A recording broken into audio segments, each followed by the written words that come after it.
ಬಿಜೆಪಿಯವರಿಗೆ ಕ್ಷೇತ್ರ ಮರು ವಿಂಗಡಣೆ ಮಾಡ್ಕೊಳ್ಬೇಕಾಗಿದೆ ಅಂತ ಹೇಳಿ ಇದು ವಿಮೆನ್ ರಿಸರ್ವೇಷನ್ ಬಿಲ್ಲನ್ನು ತೆಗೆದುಕೊಂಡು ಬಂದಿದ್ದಾರೆ. ಇದರಲ್ಲಿ ಬೇರೆ ಎರಡು ಮಾತೇ ಇಲ್ಲ.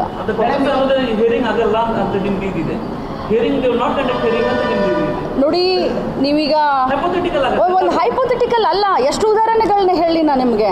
1, 2, 3 ಕೌಂಟ್ ಮಾಡ್ತಿದ್ರೆ ಹೇಳ್ತೀನಿ ನಾನು ನಿಮಗೆ ಉದಾಹರಣೆಗಳನ್ನು. ಅಲ್ಲಿಂದ ಹಿಡ್ಕೊಂಡು ಇಲ್ಲಿಯವರೆಗೆ ಏನು 10 ವರ್ಷದ ಇವರ ರಾಜಕಾರಣದಲ್ಲಿ ಇವರು ಹೇಳೋದೇ ಒಂದು, ಮಾಡೋದೇ ಒಂದು. ಹೇಗ್ರಿ ಇವ್ರ ಮೇಲೆ ವಿಶ್ವಾಸ ಇಡಲಿಕ್ಕೆ ಸಾಧ್ಯ? 23ರಲ್ಲಿ ಮಸೂದೆ ಆಗಿದ್ದನ್ನು ಯಾಕೆ 30 ತಿಂಗಳು ತಡ ಮಾಡಿದರು ಅಂದರೆ ಅದರದ್ದು ಬ್ಯಾಕ್ಗ್ರೌಂಡು ಅದನ್ನು ಹೋಮ್ವರ್ಕ್ ಮಾಡ್ಕೊಳ್ತಾ ಇದ್ರ ಇವ್ರ ಮೇಲೆ ವಿಶ್ವಾಸನೇ ಇಲ್ಲ. ಹೈಪೋಥೆಟಿಕಲ್ ಅನ್ನೋದೇ ಇಲ್ಲ, ಯಾಕಂದರೆ ನಾವು ಅನುಭವ ಆಗಿದೆ ನಮಗೆ. We are experienced. ಹೈಪೋಥೆಟಿಕಲ್ ಆಗಿ ನಾವು ವಿಚಾರಣೆ ಮಾಡ್ತಾ ಇಲ್ಲ. We are already experienced. Madam, ಇವಾಗ 23ರಿಂದ ಮಹಿಳಾ ಮೀಸಲಾತಿ ಜಾರಿಗೆ ಬಿಲ್ ಪಾಸ್ ಆಗಿದೆ, ಕಾನೂನು ರಚನೆ ಆಗಿದೆ. ಯಾಕೆ ಅನುಷ್ಠಾನಕ್ಕೆ ನೀವು ಅದನ್ನು ಒತ್ತಾಯ ಮಾಡ್ತಾ ಇಲ್ಲ? ಒತ್ತಾಯ ಯಾಕಂತಂದ್ರೆ ಈಗಾಗಲೇ 545ನಲ್ಲೇ ನೀವು ಕೊಡಬೇಕು, ಇಲ್ಲ ಡಬಲ್ ವೋಟಿಂಗಿಗೆ ಏನಾದರೂ ನೀವು ಡಿಮಾಂಡ್ ಇಡ್ತೀರಾ? ನೋಡಿ, ನಾವು ಈಗಾಗಲೇ ಒತ್ತಾಯ ಮಾಡಿದ್ದಕ್ಕೇ ಅವರು 2 ಬಾರಿ ನಾವು ಲೆಟ್ರನ್ನೂ ಬರೆದಿದ್ವಿ ಅಂತ ಹೇಳಿದ್ವಿ, ಮಾತಾಡಿನೂ ಅಂತ ಹೇಳಿದ್ವಿ, ಸರ್ವಪಕ್ಷದ ಸಭೆಯನ್ನೂ ಕರಿ ಅಂತ ಹೇಳಿದ್ವಿ. ಅದಕ್ಕೆ ಅವರು ಒಪ್ಕೊಳ್ತಾ ಇಲ್ಲ. ಏಕಾಏಕಿ ದಿಢೀರಂತ ಮಸೂದೆಯನ್ನು ಮಂಡನೆ ಮಾಡಿದರು.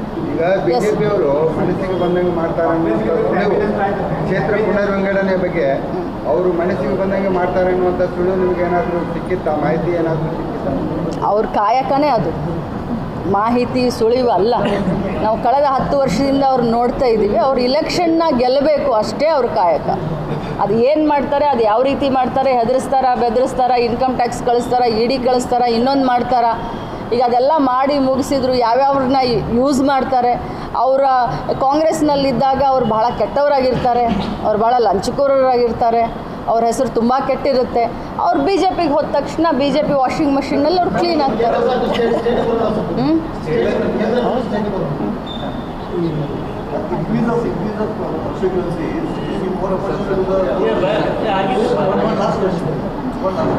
ನೋಡಿ, ಇನ್ಕ್ರೀಸ್ ಮಾಡಿದ್ರೂ ಮಹಿಳೆಯರಿಗೆ ಜಾಸ್ತಿ ಕೊಡಬೇಕು ಅನ್ನೋದು ನೀವು ಕೇಳ್ತಾ ಇದ್ದೀರಾ. ಇದ್ದಿದ್ರಲ್ಲೇ ಮೊದಲು ಕೊಡಿ, ಯಾಕಂತಂದರೆ ಇನ್ನೂ ಸೆನ್ಸಸ್ ಆಗಲ್ಲ ಅಲ್ವಾ? 2011 ಸೆನ್ಸಸ್ ಆಗಿದೆ. ಈಗ ಮತ್ತು ಹೊಸದಾಗಿ ಸೆನ್ಸಸ್ ಈಗ ಆಗ್ತಾ ಇದೆ.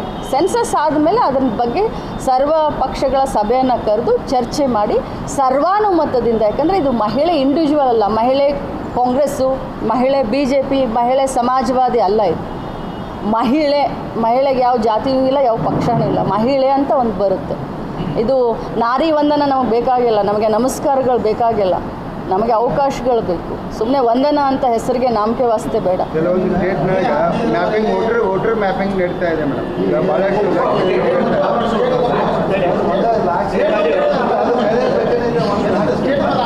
ಈಗಾಗಲೇ 1 ಲಾಕ್ ಆದ ಮಹಿಳೆಯರು ಓಟೋದು. ಈಗ 6 ಸ್ಟೇಟ್ನಲ್ಲಿ 1 ಲಕ್ಷ, ಒಂದು ಕಡೆ 90 ಲಕ್ಷ, 1 ಕೋಟಿ ವೋಟರ್ಸನ್ನು ಕಟ್ ಆಫ್ ಮಾಡಿದ್ದಾರೆ. ಅದರಲ್ಲಿ 30% ಮಹಿಳೆಯರ ಓಟ್ಗಳನ್ನು ಕೂಡ ಕಟ್ ಆಗಿದ್ದಾವೆ. ಅದ್ರ ಬಗ್ಗೆ ನಿಮ್ಮ ಪಕ್ಷದ ಸ್ಟ್ಯಾಂಡ್? ನಮ್ಮ ಪಕ್ಷದ ಸ್ಟ್ಯಾಂಡ್ ಒಂದೇ. ಮಹಿಳೆ ಈಗ ಮನೆ ಬಿಟ್ಟು ಗಂಡನ ಮನೆಗೆ ಹೋದರೆ, ಮಹಿಳೆ ಎಲ್ಲಾದರೂ ಮದುವೆಯಾಗಿ ಬೇರೆ ಕಡೆ ಹೋದರೆ ಎಬ್ಸ್ಕಾಂಡಿಂಗ್ ಅಂತ ತೋರಿಸ್ತಾರೆ. ಈಗೇನು ಮ್ಯಾಪಿಂಗ್ನಲ್ಲಿ ನೀವು ನೋಡ್ತಾ ಇದ್ದೀರಲ್ಲ, ಯಾಕಂದರೆ ನಾನು ಭಾಳ ಕ್ಲೋಸ್ ಆಗಿ ಅದನ್ನ ಅಬ್ಸರ್ವ್ ಮಾಡ್ತಾ ಇರ್ತೀನಿ. ಈಗಾಗಲೇ ನನ್ನ ಕ್ಷೇತ್ರದಲ್ಲಿ 92% ಮ್ಯಾಪಿಂಗ್ ಆಗಿದೆ. 23,000 ವೋಟರ್ಸ್ ಈಗ ಡಿಲೀಟ್ ಆಗುವಂಥ ಒಂದು ಇದು ನನ್ನ ಕ್ಷೇತ್ರದ ಹೇಳ್ತಾ ಇದ್ದೀನಿ ನಾನು. 23,000 ಡಿಲೀಟ್ ಆಗುವಂಥ ಒಂದು ಸನ್ನಿವೇಶ ಬಂದಿದೆ ಈಗ. ಯಾಕೆ ಅಂತಂದರೆ ಈ ಮ್ಯಾಪಿಂಗೋಸ್ಕರ. ನಮ್ಮ ಜಿಲ್ಲೆಯಲ್ಲಿ ಬರೀ 5 ಕ್ಷೇತ್ರ 90% ಆಗಿದೆ. ತಮ್ಮ ಗಮನಕ್ಕೆ ತರಲಿಕ್ಕೆ ಬಯಸ್ತೇನೆ.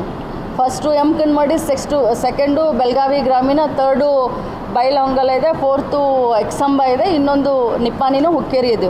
ಇದನ್ನು ಬಿಟ್ಟರೆ ಬೆಳಗಾವಿ ನಾರ್ತು ಬರೀ 63% ಆಗಿದೆ. ನನಗೆ ಅದು ಗೊತ್ತಿಲ್ಲ. ನನ್ನ ಕಡೆ ಅಂತೂ ಎಲ್ಲರೂ ಸ್ಪಂದನೆ ಮಾಡ್ತಾರೆ. ನಂಗೆ ಬೇರೆ ಕಡೆದು ನಂಗೆ ಗೊತ್ತಿಲ್ಲ. ಏನ್ರಿ ಸರ್, ನನ್ನ ಕ್ಷೇತ್ರದಲ್ಲಿ ಮಾತ್ರ ಸ್ಪಂದನೆ ಇದೆ.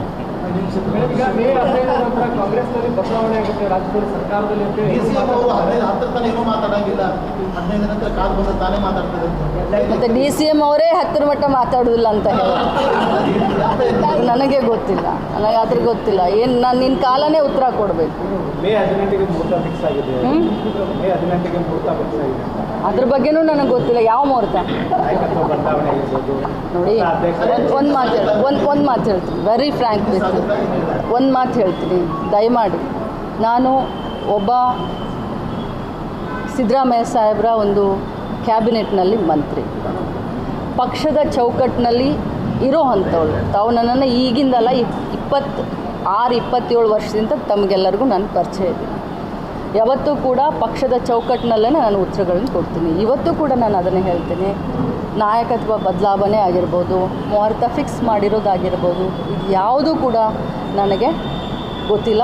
ಹೈಕಮಾಂಡ್ ಉಂಟು, ನಮ್ಮ ಮುಖ್ಯಮಂತ್ರಿಗಳುಂಟು, ನಮ್ಮ ಉಪಮುಖ್ಯಮಂತ್ರಿಗಳುಂಟು.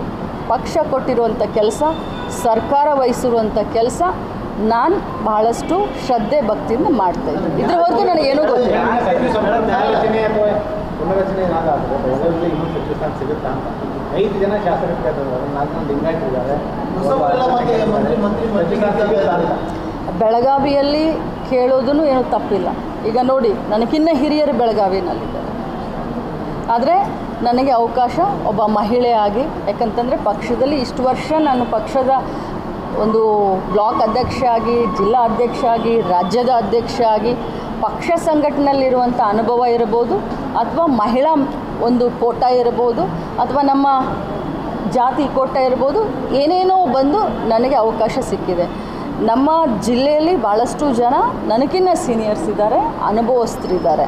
ನಮ್ಮ ಜಿಲ್ಲೆನಲ್ಲೂ ಕೇಳಿದರೆ ತಪ್ಪಿಲ್ಲ, ಜಿಲ್ಲೆನಲ್ಲೂ ಮಾಡಿದ್ರು ತಪ್ಪಿಲ್ಲ, ರಾಜ್ಯದಲ್ಲಿ ಬೇರೆಯವ್ರು ಕೇಳಿದರೂ ತಪ್ಪಿಲ್ಲ, ಹೊಸಬ್ರನ್ನ ತೆಗೆದುಕೊಂಡು ಬಂದರೂ ತಪ್ಪಿಲ್ಲ. ಯಾಕಂದರೆ ಈಗ BJP ಸರ್ಕಾರದ 5 ಜನ ಮಂತ್ರಿಗಳಿದ್ದಾರೆ.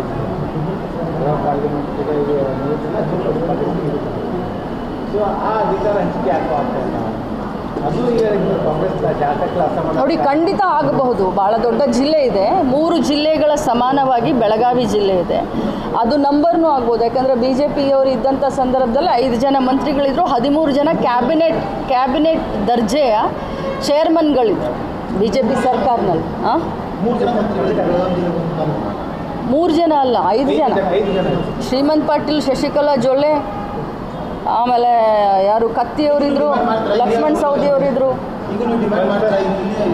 ದೊಡ್ಡ ಜಿಲ್ಲೆ ಇದೆ ರೀ. ನಮ್ಮ ವಾದ ಅಂತೂ ಖಂಡಿತವಾಗ್ಲೂ ನಮ್ಮ ವಾದ ಅಂತೂ ಇದ್ದೇ ಇದೆ. 13 ಜನರನ್ನ ಕ್ಯಾಬಿನೆಟ್ ಚೇರ್ಮನ್ ಮಾಡಿದರು, 5 ಜನರನ್ನ ಮಂತ್ರಿ ಮಾಡಿದರು. ನಮ್ಮ ದೊಡ್ಡ ಜಿಲ್ಲೆ ಇದೆ, ನಮ್ಮ ವಾದ ಖಂಡಿತ ಇದ್ದೇ ಇದೆ. ಬೆಳಗಾವಿಗೆ ಎಷ್ಟು ಮಂತ್ರಿ ಸ್ಥಾನ ಜಾಸ್ತಿ ಸಿಗುತ್ತೋ, ಎಷ್ಟು ಚೇರ್ಮನ್ಶಿಪ್ ಸ್ಥಾನ ಜಾಸ್ತಿ ಸಿಗುತ್ತೋ, ನಮ್ಮ ಸಂಘಟನೆಗೂ ಒಳ್ಳೆಯದಾಗುತ್ತೆ, ನಮ್ಮ ಅಡ್ಮಿನಿಸ್ಟ್ರೇಷನ್ಗೂ ಒಳ್ಳೆಯದಾಗುತ್ತೆ. ನಮಗೆ ಜಾಸ್ತಿ ಕೊಡಿ ಅಂತ ಕೇಳ್ತೀವಿ. ಅವ್ರು 3 ಕೊಟ್ಟರು ಸಂತೋಷ, 2 ಕೊಟ್ಟರು ಸಂತೋಷ, 4 ಕೊಟ್ಟರು ಸಂತೋಷ. ಮಹೇಶ್ ಶಾಸಕರು ಅಧ್ಯಕ್ಷ ಸ್ಥಾನ ಕೊಟ್ಟು ಸ್ವೀಕಾರ ಮಾಡಿಲ್ಲ. ಅಧಿಕಾರ ಸ್ವೀಕಾರ 1 ವರ್ಷ ಆಯಿತು. ಈ ಗೃಹ ಸಚಿವರು ಹೇಳಿಕೆ ಕೊಟ್ಟು ನನಗೆ ಅದ್ರ ಬಗ್ಗೆ ನಿಜವಾಗ್ಲೂ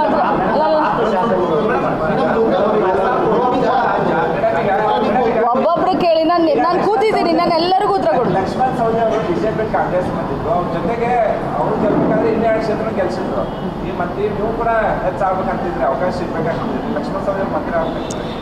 ನಾನು ಇಂಡಿವಿಜುವಲ್ ಹೆಸರು ಹೇಳಿದರೆ ಇನ್ನೊಬ್ಬರು ತಪ್ಪು ತಿಳ್ಕೊಳ್ತಾರೆ. ಎಲ್ಲರಿಗೂ ಆಸೆ ಇದೆ. ಲಕ್ಷ್ಮಣ್ ಸವದಿಯವರು ನನಗೆ ತುಂಬ ಆತ್ಮೀಯರು, ತುಂಬ ಬೇಕಾದಂಥವ್ರು. ಅದೇ ರೀತಿ ಮಾಂತೇಶ್ ಕೌಜಲ್ಗಿಯವರಾಗಿರ್ಬೋದು, ಗಣೇಶ್ ಹುಕ್ಕೇರಿಯವರಾಗಿರ್ಬೋದು, ಅಶೋಕಣ್ಣ ಪಟ್ಟಣ್ಣವರಾಗಿರ್ಬೋದು, ಇನ್ನೂ ಬೇರೆ ಸೀನಿಯರ್ MLAಗಳಾಗಿರ್ಬೋದು, ಫಸ್ಟ್ ಟೈಮ್ ಗೆದ್ದವರು ಆಗಿರ್ಬೋದು, ಎಲ್ಲರೂ ತುಂಬ ನಮಗೆ ಆತ್ಮೀಯ. ನಮ್ಮ ವಾದ, ಬೆಳಗಾವಿ ಭಾಳ ದೊಡ್ಡ ಜಿಲ್ಲೆ ಇದೆ, 3 ಜಿಲ್ಲೆನ ಸೇರಿಸಿದ್ರೆ 1 ಜಿಲ್ಲೆ ಆಗುತ್ತೆ. ಇನ್ನೂ 2-3 ಜಾಸ್ತಿ ಮಂತ್ರಿಗಿರಿ ಕೊಡಿ ಅಂತ ನಮ್ಮ ಒಂದು ವಿನಂತಿ ಅಷ್ಟೇ. ಅಲ್ಲಿ ರೈತರು ಭಾಳ ಜನದ ಅಲ್ಲಿ ಜನ ಹೋರಾಟ ಮಾಡ್ತಾ ಇದ್ರು. ನೀವು ಅವ್ರಿಗೆ ನಡುವೆ ಸಪೋರ್ಟ್ ಮಾಡಿದ್ರಿ, ಸ್ಥಳಾಂತರ ಆಗಬೇಕು ಅಂತ. ಆ್ಯಕ್ಚುಲಿ ಎಲ್ಲಿವರೆಗೂ ಬಂತು ಅಲ್ಲ ಮಾಡಿ ಸರ್ಕಾರದಲ್ಲಿದ್ದ ನೀವೇ ಪ್ರತಿಭಟನೆ ಮಾಡ್ತಾ ಇದ್ದೀರಿ. ಅಂದ್ರೆ ಶಾಲೆಗೆ ಸರಿಯಾಗಿ ಕೇಳ್ತಾರೆ, ಸ್ಥಳಾಂತರ ಆಗ್ತಾ ಇಲ್ಲ. ಏನು ಸಮಸ್ಯೆ ಇದೆ? ನೋಡಿ, ತುರುಮುರಿ ಕಚಡ ಡಿಪೋ ಇದು ಇವತ್ತಿಂದು ನಿನ್ನಿದು ಅಲ್ಲ. ಇದು 2011ರಿಂದ ನಡೆದಂಥದ್ದು. ತಮಗೂ ಎಲ್ಲ ಗೊತ್ತಿದೆ. 2009ರಲ್ಲಿ ಇದು ಎಗ್ರಿಮೆಂಟ್ ಆಗಿ ಇಲ್ಲಿವರೆಗೆ ಬಂದಿದೆ. ಆದರೆ ನಾನು ಬಂದ ಮೇಲೆ ಭಾಳ ದೊಡ್ಡ ದೊಡ್ಡ ನಿರ್ಣಯಗಳನ್ನು ನಾವಿಲ್ಲಿ ಮಾಡಿದ್ದೇವೆ. ನನ್ನ ಒಂದು ವಿಶೇಷವಾದಂಥ ಕಾಳಜಿ ಯಾಕೆ ಕಾಳಜಿ ಅಂತಂದರೆ, ಅದು ನನ್ನ ಕ್ಷೇತ್ರ, ಸ್ವಾಭಾವಿಕ ಕ್ಷೇತ್ರದ ಒಬ್ಬ ಶಾಸಕಿಯಾಗಿ ಅದು ಜನರ ಒಟ್ಟಿಗೆ ಮಿಂಗಲ್ ಆಗೋದು, ಎವ್ರಿ ಡೇ ಟು ಡೇ ಲೈಫ್ನಲ್ಲಿ ಜನರ ಒಟ್ಟಿಗೆ ಸುಖ ಕಷ್ಟ ಹಂಚ್ಕೊಳ್ಳೋಂಥ ನನಗೆ ಈ ಕಚಡ ಡಿಪೋದ ಸಮಸ್ಯೆ ಬಗ್ಗೆ ನನಗೆ ಮಾಹಿತಿ ಇದ್ದಷ್ಟು ತಮಗೆ ಯಾರಿಗೂ ದಯಮಾಡಿ ಮಾಹಿತಿ ಇಲ್ಲ. ನನ್ನ ಕ್ಷೇತ್ರದವರಾದರೆ ಮಾಹಿತಿ ಇರಬಹುದು. ಈಗಾಗಲೇ DC ಅವರ ಜೊತೆ ಮಾತನಾಡಿ. ಈಗಲ್ಲ, ಇತ್ತೀಚೆಗಲ್ಲ. ಈಗ ನಾ ಮಂತ್ರಿ ಆದಮೇಲೆ